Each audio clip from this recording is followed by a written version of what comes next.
Hi everyone, welcome to my channel. My name is Sharmishta and this is English with Sharmishta. Today I am going to tell you about 4 pairs of words which are often very confusing. आज मैं आपको 4 जोड़ी शब्दों के बारे में बताऊंगी जिनके बारे में लोग बहुत बार कंफ्यूज हो जाते हैं. There is a little difference between the spelling of the words in each pair. हर एक जोड़ी के शब्दों के स्पेलिंग्स में थोड़ा थोड़ा अंतर है. There is a little or no difference between their pronunciation. हर जोड़ी के 2 शब्दों के उच्चारण में थोड़ा सा ही अंतर है या तो कोई अंतर ही नहीं है. So you have to understand the difference by the way it is used in a sentence. तो आपको इसके अंतर को समझना पड़ेगा किस प्रकार से ये किसी भी वाक्य में यूज होता है ये देख के. If you find them written somewhere, it's easier to understand. अगर आपको ये शब्द कहीं पे लिखे हुए दिखे तो उनको समझने में आसानी होती है. But sometimes the words are spoken by someone. लेकिन कभी कभी इन शब्दों को कोई बोलता है. And you have to understand the difference by listening to them. और आपको उनके बीच का अंतर सिर्फ सुनकर ही समझना पड़ता है. It is important to understand the difference between meanings of such words so that you will be able to use them properly. इन शब्दों के अंतर को समझना इसलिए ज़रूरी है ताकि आप इसको अपनी भाषा में प्रयोग कर सकें. So without any further delay, let's get started. तो बिल्कुल देरी न करते हुए चलिए शुरू करते हैं. The first pair of words that I am going to talk about today is compliment and compliment. ये पहली शब्दों की जोड़ी है. The meaning of the word compliment which is written in the screen is something which is added to complete something. Screen पर compliment का जो spelling दिख रहा है उस compliment का मतलब है कि जब कोई चीज़ किसी चीज़ में जोड़ दिया जाए ताकि वो पूरा हो सके. For example, the cap of this pen complements it. उदाहरण स्वरूप ये कलम का ढक्कन इसको कॉम्प्लीमेंट करता है. The word compliment which is visible in the screen now means to appreciate. जो कॉम्प्लीमेंट का स्पेलिंग अभी आपको स्क्रीन में दिख रहा है उसका मतलब होता है प्रशंसा करना. The second pair of word is enquire and inquire.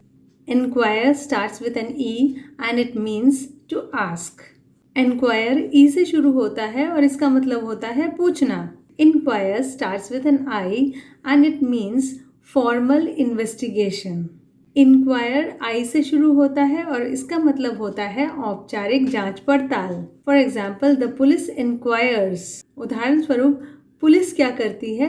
औपचारिक जांच पड़ताल करती है. उसको हम inquire कहेंगे. So this is the difference between enquire and inquire. The third pair of words is ensure and insure.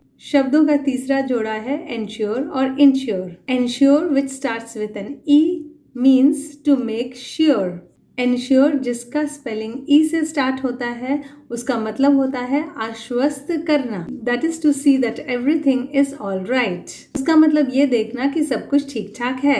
Insure which starts with an I means the financial compensation given for damage of property or life. Insure जिसका spelling I से शुरू होता है उसका मतलब होता है किसी वस्तु या व्यक्ति के हानि को पैसों से भरपाई करना. So from the word insure comes the word insurance. So insure से ही insurance जैसे शब्द की उत्पत्ति हुई है.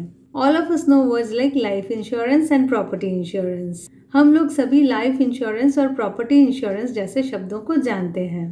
The last pair of word for today is farther and further. आज के लिए आखिरी शब्दों का जोड़ा है farther और further. Farther means at a greater distance. Farther का मतलब होता है और भी दूर. If we talk about a place that is far away and we talk about another place that is farther than that. अगर हम एक जगह की बात करें जो दूर है और एक और जगह जो उससे भी दूर है, we use the word farther. तभी हम farther जैसे शब्द का प्रयोग करते हैं. Further means more. Further का मतलब होता है और भी ज्यादा.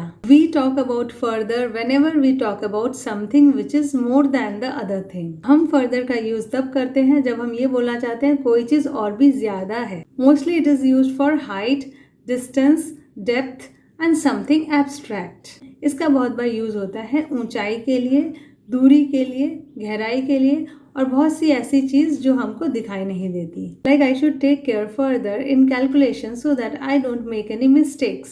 उदाहरण स्वरूप मैं हिसाब किताब में और ज्यादा ध्यान दूंगी ताकि मेरे से कोई गलती ना हो।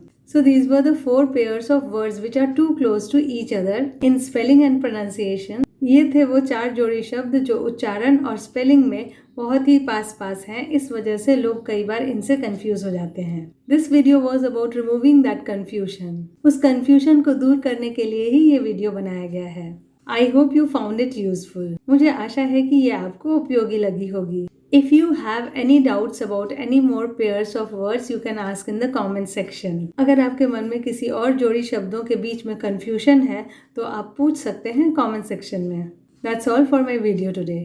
आज के वीडियो के लिए इतना ही। If you found this video useful, do like it, share it and subscribe to my channel if you haven't already.